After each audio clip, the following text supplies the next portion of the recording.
It's been such a pleasure to be here and an honor to do the work, and I'm thankful to the Virginia Museum of Fine Arts for being a thought leader in the field and for being the wind beneath the wings. So thank you. And thank you all for being here.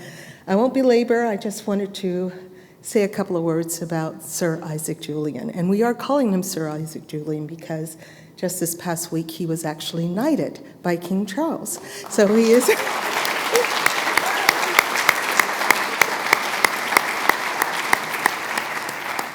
I have my notes here, and I will try to read them, but I'm not very good with sticking to the script. I knew of Isaac Julien. I knew of him before I ever met him. I was a graduate student at Howard University, and his film, which debuted in 1989, called Looking for Langston. It was a docudrama which was exploring Langston Hughes and the Harlem Renaissance, addressing questions around Black masculinity, pleasure, sexuality, and gender, all in tandem with questions around race and class. That film alone had sent shockwaves through the art world, wonderful shockwaves through the art world. Because remember, in 1989, we were still in the midst of the AIDS pandemic, which had brought fear and shame and outcry that so many were downcast. So it was really a welcome sight, a welcome iron in the fire to really blend that level of politic with a beautiful, beautiful poetic movement of that film. That on the heels of Young Soul Rebels, which came in 1991, really brought it over for me, and I knew that he was a person that I wanted to know and whose work I wanted to continue seeing. Today we are here to talk about Frederick Douglass and his lessons of the hour. Ladies and gentlemen, please help me welcome to the stage Sir Isaac Julien.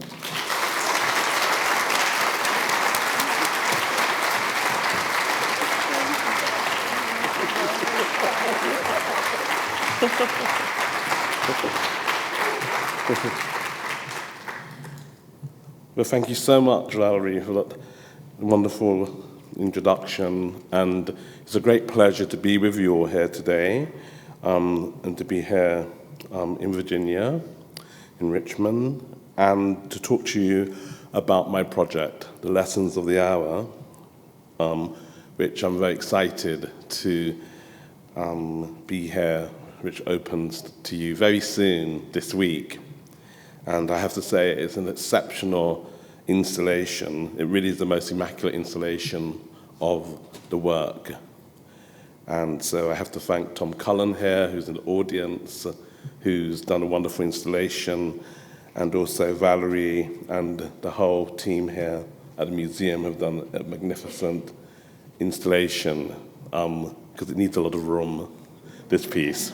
It's a 10-screen work, which you'll probably get to see some of the images behind me. So this work, Lessons of the Hour, is a project which was made in 2019. But of course, the project began with a commission by the Memorial Art Gallery in Rochester, which is part of the University of Rochester.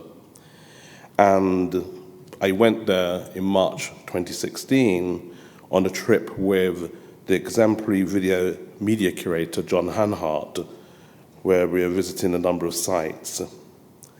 And it was the site of seeing Frederick Douglass's statue, which is now located in Highland Park, where I became, as it were, grappling with a number of ongoing questions which had come to the surface over the last couple of years. And of course, through Douglass's writing, his texts, his lectures and speeches, there's a way in which what he spoke about, I thought then, gave a kind of historical lineage to all the debates we've been involved in ourselves in the most recent years and decades, from post-coloniality to issues around race and representation. And as I thought about Douglass, I also realized that the main attribute which relates to his life work was involvement in the archive and the desire to reinvestigate the archive to articulate contemporary concerns So that's been something which I've been involved in for quite some time. But of course, I wasn't a Douglass scholar. I didn't know a lot about Frederick Douglass at the time, but that inspired me to, in a way, conduct what I'd call proper research, which took over 3 years. And as in my other works, I wanted to avoid, in a way, narrative or kind of linear narrative, and to explore the poetic sort of, if you like, aspect of Douglass's work through a kind of heterochronic framework. As we know, there are a set of debates which we are familiar with, which explore questions around kind of realism and the question around linearity of films, which I've been, in a way, contesting in my work in terms of narration and narrative, and the ways in which, from my point of view, they tend to underpin a kind of way, a kind of knowingness of what you're looking at, and they, in a way, create fixed responses. And this is why, indeed, I've gone into making these sort of multiple screen works, which I'll explain later. But for me, I think there's a way in which what I'm trying to do, at least in the kind of space of the museum or the gallery, is to create a kind of different way for spectators to be able to engage sort of in history, in the moving image, in cinema, and in a way to invite them to unfix some of the ways they ordinarily look, and to create a kind of arena, a kind of poetic arena, where I want to question the dominant forms of filmmaking. And I think that questioning really begins with the idea of looking at questions around truth and cinema. And of course, I'm slightly haunted by kind of some ideas which are connected to ideas around knowledge. And it returns me back to thinking about Michel Foucault, and his idea of a regime of truth, in which I've always been involved in different versions, you could say, of representing sort of different perspectives. And this multi-perspectivalized view of looking at things from different positions, to a certain extent, is enhanced by the arrangement, the choreography that the screens give. But thinking about Foucault, he always talks about the different versions of truth. And here I'm just going to quote a little bit. He says, here I'm quoting from someone who is indeed quoting Foucault, quote, "Truth is a thing of the world. It is produced only by virtue of multiple forms of constraint.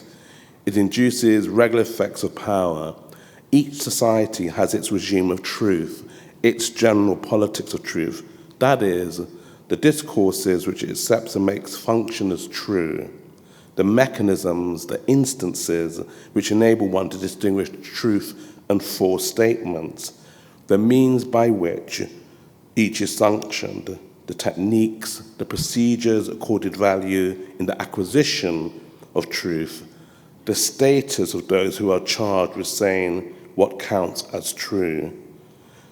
And so this, for me, very much signifies or sort of resonates with the work that someone like Frederick Douglass was involved in terms of counteracting, the kind of ways in which he was trying to give truth to power in his language, in his speeches, in his writings.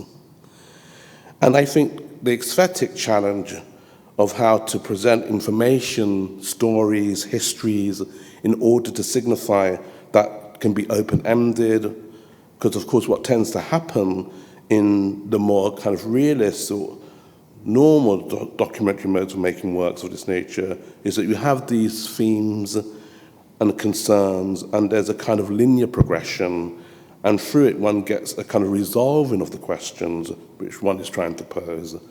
And all of this becomes rather formulaic, and it's something that in my generation of artists and filmmakers we wanted to contest. Because of course we realize that we're haunted by certain questions, that questions return, and in a way kind of having false triumphalist narrative endings don't represent the experience that people are undergoing. So once I applied those strategies to the materials which I was connected to Frederick Douglass's archive that I came across, with the help of a wonderful art historian called Celeste Marie Barnier, I was able to make them percolate and become rearticulations, both of how we would connect to Douglass's work, to the contemporaneous or to the present moment, and to look at those from a historical trajectory and to try to find a language that would match these times simultaneously.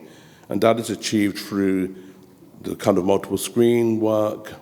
It's also achieved through the photographic representations and the articulation of these different, if you like, versions of history which get presented in the photo works, etc. So what I was trying to achieve aesthetically and formally, but also politically and culturally, is this effect of the movement that resonates with current actions. So I'm interested in Frederick Douglass as an activist, of course, but an activism which is not just concerned to forms of activism we're familiar with, but also the fact that he was actually interested in photography as a kind of political act, in art, in justice, and in challenging himself, the dominant forms. And he did this in quite an encyclopedic manner, I would argue, with his interest in Shakespeare, his interest in language and power, his interest in producing his own newspaper, and of course his relationship in photography. So thinking about that, led me to, in a way, make works which would emulate these different positions. And here you have, for example, tintypes, which are beautifully presented in the gallery exhibition that has been created by Valerie. So the form of making multiple screen works developed out of a unique scenario of making moving image works in the gallery context. And it was initially, I would argue, or say, an alibi as to why one would want to show works in a gallery anyway, as opposed to the cinema space, or indeed television, or now on social media platforms. But it was really, for me, about the idea of experimentation that one could afford in those spaces. There's an aesthetic drive in terms of multi-layering, visual iterations that one could construct through what I call the use of parallel montage, through the sequencing and cross-cut editing across several screens simultaneously, which I find exciting. I want to relate that to an audience. Of course, I also have theories around cinema, which I've been involved in for some time, in relationship to the visual language of making moving image works. And some of these ideas go right back to filmmakers like Eisenstein, sort of Russian filmmaker, Eisensteinian concepts of working through what he termed as a montage of attractions, and the idea that one would create possible different meanings or a third meaning based on concepts which are related to people like Roland Barthes. As we know, using Eisenstein's film stills, Barthes analyzes three orders of meaning: the informational, the symbolic, and the signified emotional value. And it's the third one that I'm interested in exploring, the emotional value. So multiple screens thus enabled one to develop a practice where I could work with the interplay of narrative, space, spatial temporality, connected to the theories around looking and the gaze, which has become, in a way, renewed in certain discourses and practices connected to black cultural sort of politics. And those ideas are related to the way, I would argue, that the new technologies have refashioned how we look at things. So by that I mean the way we look and view images today, which sometimes are not all for the good, is very different from an analog generation, which I grew out of. The digital revolution that we have all been involved in creates a political aesthetic reaction, such as the opposition to surveillance capitalism, which appears at the end of this work, which enables, I hope, to create a kind of critical self-reflexive way of looking at these questions. So at the end of Lessons of the Hour, you'll see that there's a kind of part where Frederick Douglass gives a speech about what to the slave is the 4th of July, and I paralleled that actual speech, which of course is from the late 19th century, with people who are involved in the Freddie Gray riots. But these images are surveillance images, which are taken by surveillance cameras. And in a way, Douglass's interest in photography, I think, continues when we think about the way that these uprisings were being pictured and why were they being pictured in this particular manner. So these are the sorts of questions which I'm trying to also develop in the work through Douglass's writings and thoughts, just as a sort of example of how the image systems might be working today. Also, there's an important element in relation to the politics and the poetics of working with time. And if you look at, say, my earlier works, looking for Langston from 1989, one can see how time and temporal representation is being questioned. The way that one would make the connection between two distinctive times or moments which are sutured or sewn together is something that I really want to explore in terms of making the connection. And in the multiple screen works, one could bring different versions of Douglass into play at the same time. For example, this occurs at the end of Lessons of the Hour when Douglass' speech, What is a Slave to the 4th of July, created in 19th century, is juxtaposed to resonate at the beginning of the 21st century with FBI surveillance imaging filmed during the Freddie Gray uprisings, which took place a couple of streets away from where Frederick Douglass had lived in Baltimore in the 19th century. The visual juxtaposition, the use of parallel montage editing techniques, creates a visual topographic mapping through which one can construct new readings of these political events, and through recourse, utilizing a choreography of different visual elements punctuated by reversed fireworks, of course commenting on what is to the slave the 4th of July. This opens a possibility, I hope, of enhancing new readings and interpretations which could be brought to bear on our current political moment and creating an echo chamber of visual alliterations which form more nuanced responses to questions which Douglass posed 2 centuries ago. So when making the film or making the exhibitions, we're working with considerable details in terms of art decor, costumes, cinematography, production design, archival text.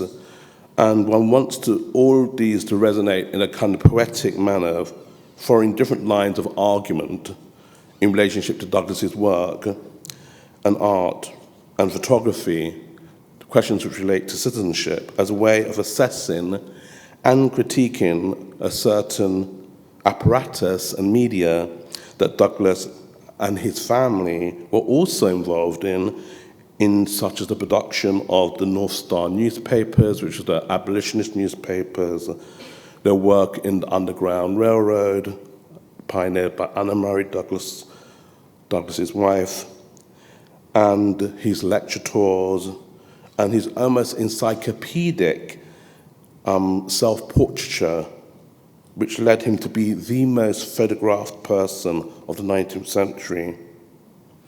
All of those things are inseparable from his interest in language, and indeed my own. So you can see within my sort of installation this sort of correlation, trying to follow these visual thoughts and strands.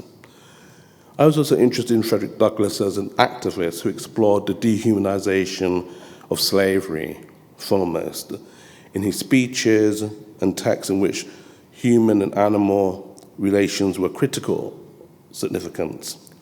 In his times, horses were sometimes treated far superior to enslaved persons. As the scholar Juan Critchlow points out, quote, "The figure of the horse is a trope that Douglass mobilizes in lectures throughout his lifetime a rhetorical device to which he turns in both jest and exacting seriousness to confront the slave's abjection in the world of human relationships, and most notably, the contradiction to any semblance of natural rights processed by Enlightenment society, along with Christian values, end of quote. So in my work, therefore, I'm creating an image of Douglass that we might not be familiar with, sort of beside a horse, rather than riding it, in a work called A Chattel Becomes a Man. And indeed, his interest in nature, which of course follows from his interest in Quakerism, but of course which Douglass gives a twist to. In his 1945 autobiography, Douglass signals the proximity of the horse to consciousness and about the slave's human condition. Quote, by far the larger part of the slaves know as little of their ages as horses know of theirs, and it is the wish of most masters, within my knowledge, to keep their slaves thus ignorant, end of quote.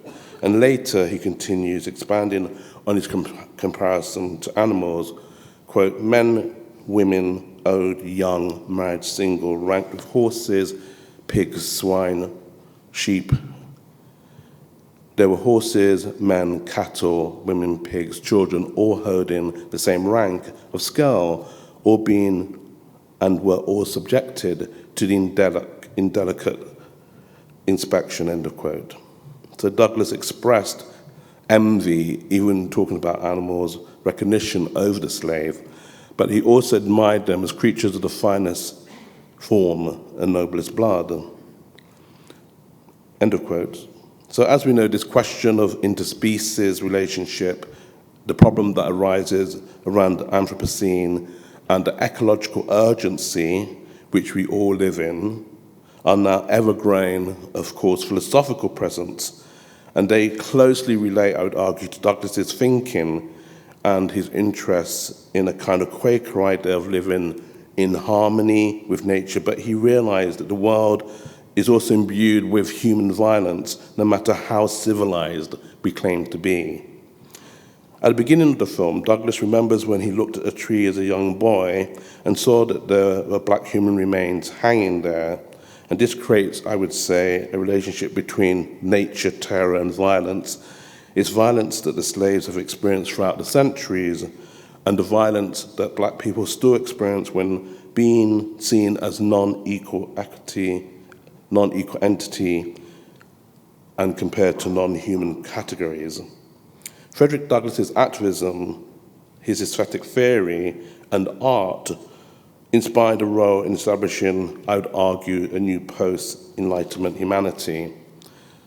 And in a sense, we're involved in creating a scenographic space in the work where we can articulate different visual alliterations to construct a place where one can establish a more dialectical way of thinking about Douglass. Of course, this is all being aided by, the new technological revolution we inhabit.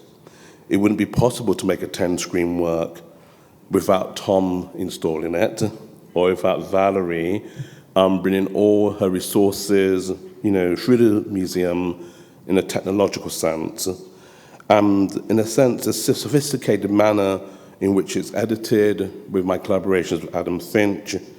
All of these, in a way, are at the surface of conceptual idea, but sonically and visually calls for a certain technological programming that helps us in what we're trying to do.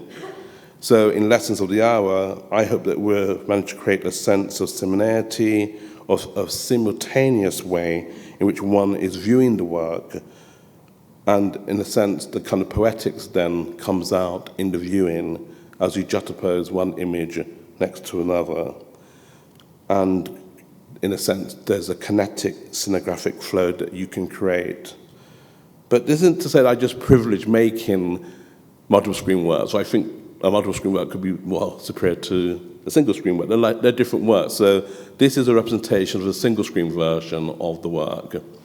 And that enables it to exist on different platforms, for it to be shown on social media platforms, schools, teaching, etc. So I like the idea that technology enables you to make different versions, and works can exist in different spaces.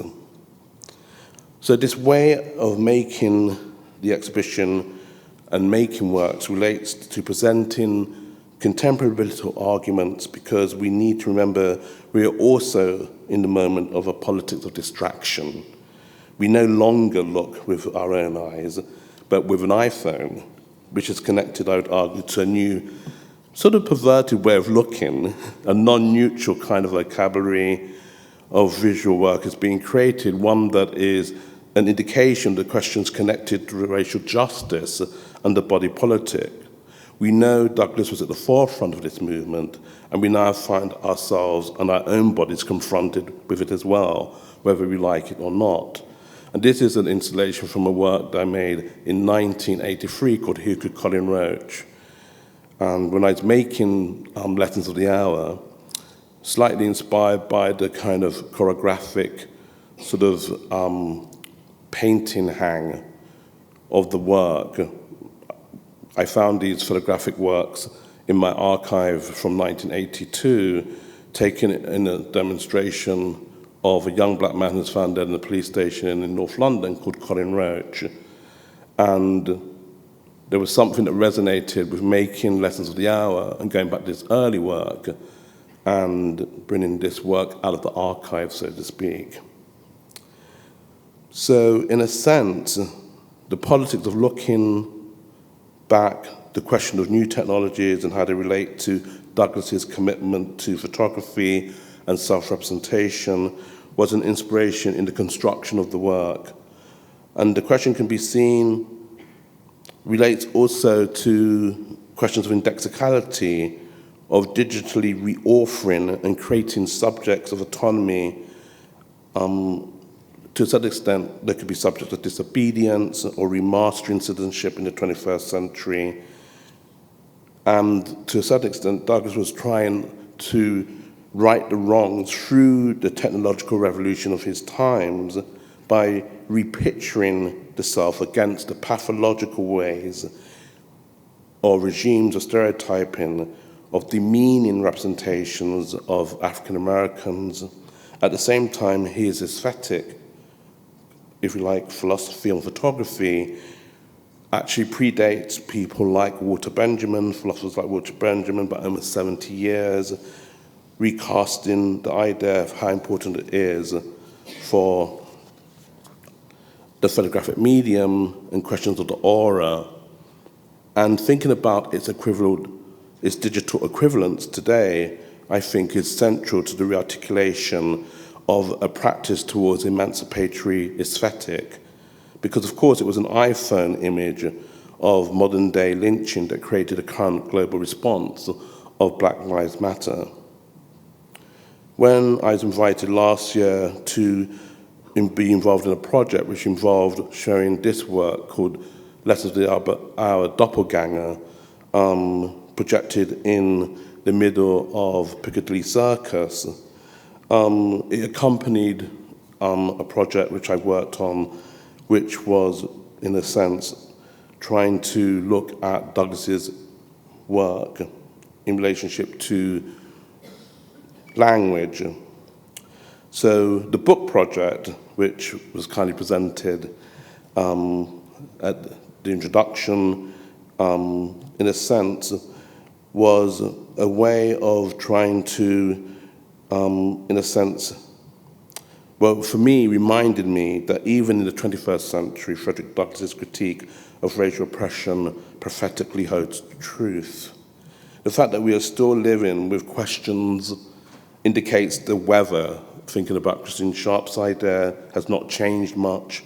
Moreover, we're currently living through 3 pandemics, ecologically, racially, virally, while remembering the recent killings of Floyd and Taylor.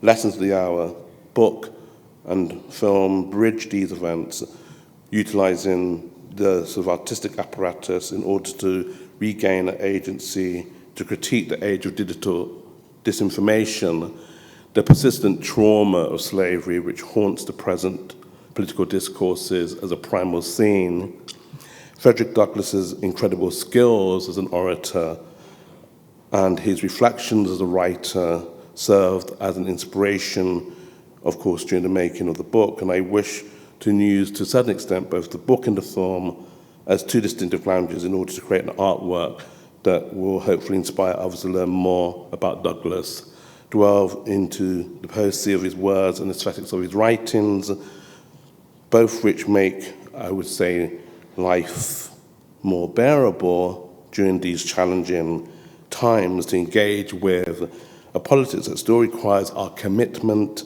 and struggle.